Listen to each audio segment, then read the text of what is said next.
Hello and welcome to your astrological vibrations for Sunday, November 24th, 2019 by Gaia Blooming. I am Mimi and our energy mantra for today is I nurture the possibilities and expansion at hand.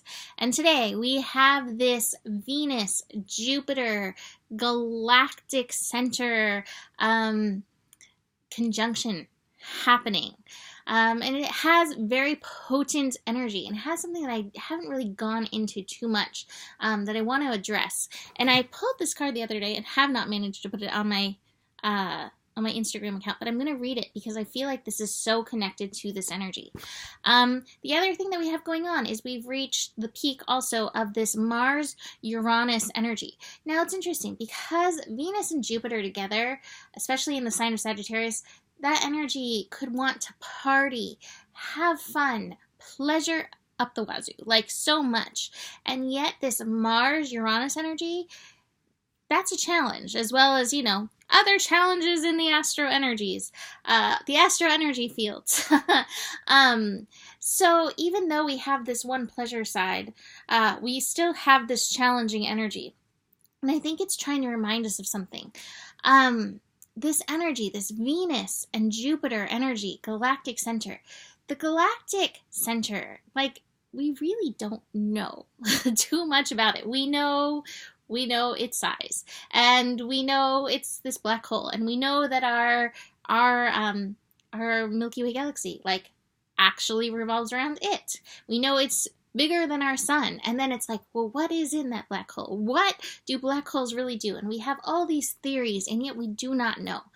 And I think that's one of the things that we need to remember in this energy, Sagittarius energy, that field of possibility, and the field of consciousness, and the place of still learning. And so it can take us in that direction, that expansion, the possibilities, the expansion potential for all of us that this energy can hold, especially in regards to pleasure and in regards to consciousness. Jupiter is, one of, as I call it, the teachers of the zodiac. So there's so much of that. And yet I think it also can call to mind energies that we are in touch with as well. And I feel like it's the love consciousness, Venus, love, beauty, peace, harmony, all those energies connecting with Jupiter, bringing that consciousness energy, bringing that expansion. And I feel like this little download can help us all as we move through, let's just say, the next 2 months, really have some challenges with them. So it's like, yes, expand in this love consciousness. Can you apply the love formula to anything and everything coming up in your life? Whether it is in situations with others, whether it's family members during holiday seasons, whether it is co-workers, lovers, problems in your life. Can you apply the love formula? Can you apply love consciousness? Can you love yourself where you're at? Can you drop into that energy? Can you remember and be receptive to the friendliness, the love of the universe? One of my favorite quotes, and this is interesting that this is just coming through by Rumi, is you are the soul of the universe, and your name is love. And remind yourself in that energy. And again, through whatever is showing up, whether you are like, yes, pleasure, peel me a grape in this energy, or you're like, I feel the Mars and I feel my desires not happening and I feel the weight of the world. If you're feeling that, can you still expand in yourself through this energy of love, the consciousness of love that is being brought forward for us in this energy? I do think that it does take some work to get into that consciousness, and I have these cards in reverse, to get past other people's projections, like, how can you go there, the world the way it is, blah, blah, blah, any of that, and even your mind being like, that's not love, that's this, that, the other, the mind loves to classify, and the sorrows that come with it. Can you move back to that expansive state rather than contracting into that ego. What I love is I have this rebirth card, and that innocence within you, that child within you, that comes directly from that source love energy. It can remember it. It can reclaim it, and you can be rebirthed in it. This is a big deal, astrologically speaking. So do your best. That being said, I do want to read this, and then I have more astro to get into. So I pulled this the other day, the one, and look, it so is like a galactic center energy. The one, non-duality, one love, unus mundus. Our ability to experience this archetype firsthand is limited. It comes in brief and potent moments that we are left to savor for a lifetime. The one is both the energy that unites all living beings and our capacity to sense this intimate union.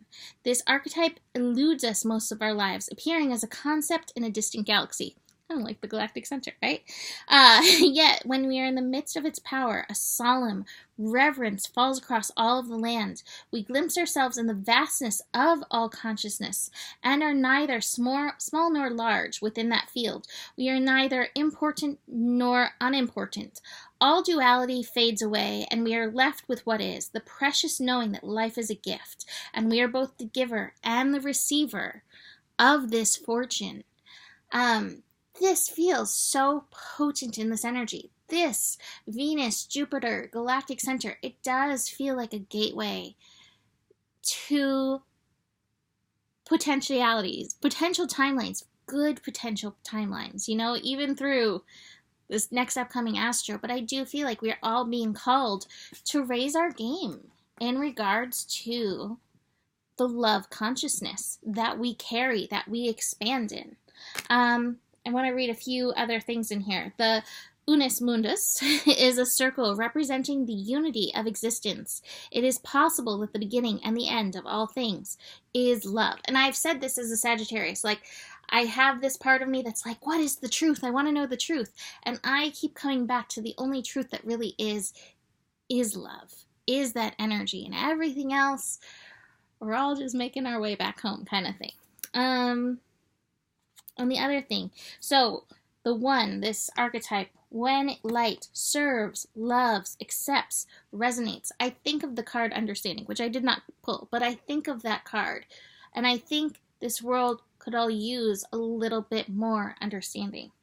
When it's dark, ignores, omits, and excludes. And I feel like we contract when we're in that shadow. This is a call to expansion of consciousness, expansion of your love Taurus, the love vibration that you give off. And I feel like if you are willing to receive this download, you will be on the leading edge of supporting others and bringing that in. All right, so let's look at the other astro, because, wow. So that Mars-Uranus energy, like, oh, this is funny. So the last couple days, I've had a few songs that have popped in. Taylor Swift's Shake It Off came in the other day. And then I was talking about Mars-Uranus, that opposition. And I said that Instant Karma. Both songs, when I was in the car, came on today. One right after another. And I was like, I guess I had to listen to these. I guess I was, hearing that message. Be aware of the kickback. That Mars-Uranus energy can be very knee-jerk reaction. Uranus can be very triggery. It wants to liberate us, but it can be triggery. Mars is in Scorpio, so we can operate from that empowered place, but we may also find ourselves knee-jerking from the wound, from our shadow. Be very aware of this. And, I feel like if you do, you may get that kind of like, oh, shoot. And if that happens, it's okay, because we're human and this is how we learn, But do be very aware of that energy. And again, can you expand in the love consciousness, even for yourself, even for the part of you that is reactive? Can you expand in that for yourself? The moon is also activating this energy. We have the dark of the moon. So the dark of the moon's like, hey, you've got this shadow that you've got to face, and you've got this shadow that you're here to embrace. And can you let them show up and move through you? That Moon-Mars energy, I always say Moon and Mars together, conjunct, temper tantrums. So be aware of that.